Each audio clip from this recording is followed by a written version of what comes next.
পাথারকান্দির নালুগাঁও এবং কাটিগড়ায় পৃথক ঘটনায় আহত ব্যক্তিদের খোঁজ নিতে বৃহস্পতিবার শিলচর মেডিকেল কলেজ ও হাসপাতালে পৌঁছান দক্ষিণ করিমগঞ্জের বিধায়ক আমিনুর রশিদ চৌধুরী।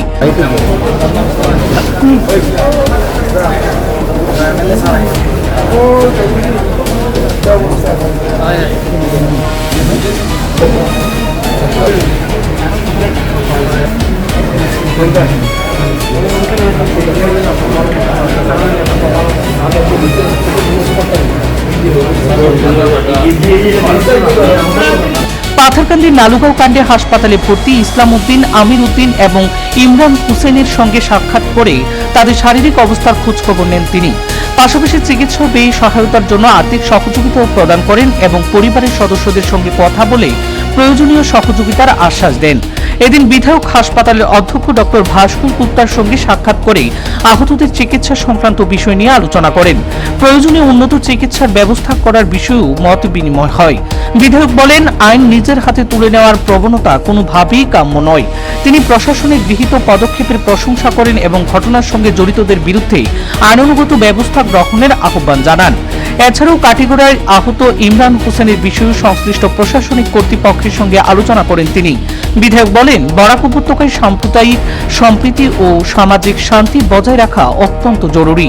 ভবিষ্যতে এই ধরনের ঘটনা এড়াতে সামাজিক সম্প্রীতি ও শান্তি বজায় রাখার উপর গুরুত্ব আরোপ করার বিধায়ক। এই সময় তার সঙ্গে উপস্থিত ছিলেন কাছাড় জেলা কংগ্রেস সভাপতি সজল আচার্য সহ করিমগঞ্জের একটি প্রতিনিধি দল।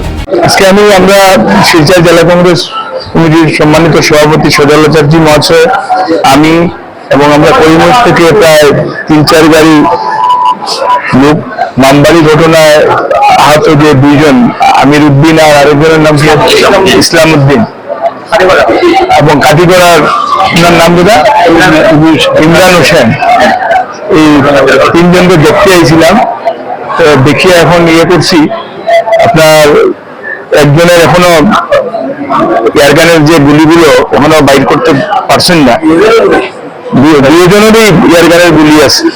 এটা এখন আমরা ডক্টর অন ডিউটি যারা আছে ওনার নাম দিয়েছিলেন সিদ্ধার্থ ভট্টাচার্য মহাশয়, ডক্টরের সঙ্গে আলাপ হয়েছে। আগামীকাল তার একটা প্রসিডিওরের চেষ্টা করা, যদি এটা সাকসেসফুল হয়ে যায় তো ভালো কথা, আর যদি সাকসেসফুল না হয় তাহলে আমরা কইছি গুয়াহাটি GMCH রেফার করবো। সো আশা করি ওনারা এমনি সুস্থ আছেন, কোনো অসুবিধা নাই।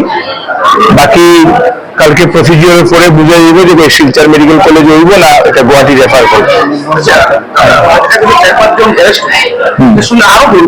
হ্যাঁ, তারা ভাগল মানে ইয়েতে আছে, অন্য ভাগলে আছে, পাইতেছে না, পুলিশের রেড করে পাইতেছে না। মূল দাবি কিচ্ছু নাই, মূল দাবি হইল একটা জঘন্য ঘটনা এবং এটা কঠোর শাস্তি দাবি করতেছি। যারা কালপিট আছে, মেইন কালপিট ধরা হয়েছে, বাকিরা এখনো ধরা হয়েছে না। এটা ধরার লোকের ডিস্ট্রিক্ট অ্যাডমিনিস্ট্রেশন, পুলিশ অ্যাডমিনিস্ট্রেশন এটার উপরে যথেষ্টভাবে সক্রিয় ভূমিকা নিতেছে এবং আমি পুলিশ অ্যাডমিনিস্ট্রেশন, ডিস্ট্রিক্ট অ্যাডমিনিস্ট্রেশনকে ধন্যবাদ জানাই যে তারা সক্রিয়তার সহিত এই সিচুয়েশনটাকে কন্ট্রোল করছে। এটা একটা সেন্সিটিভ ইস্যু। সো যেটাই হয়েছে দুর্ঘটনা ঘটনা, দুষ্কৃতিকারীদের কোনো ধর্ম হয় না, জাত হয় না, দল হয় না, তাদের পরিচয় হইল দুষ্কৃতি। আজকে যারা করছে এরা কঠোর শাস্তি হইব এবং আমি উপহার কাছে এটাই দোয়া করি যে ওরা সুস্থ হয়ে ঘরে ফিরে যাও, এটাই কামনা করি। আমরা সবাই আজকে দেখিয়ে গেছি এবং সাহায্য সহযোগিতা দেওয়ার দরকার আমি ব্যক্তিগতভাবে আমি যতটুকু পারছি সাহায্য করিয়া গেছি এবং আগামী দিনেও যদি কোনো সাহায্য সহযোগিতা উচ্চ চিকিৎসার কারণে দরকার হয় আমরা সাহায্য করবো প্রতিশ্রুতি দিয়ে গেছি।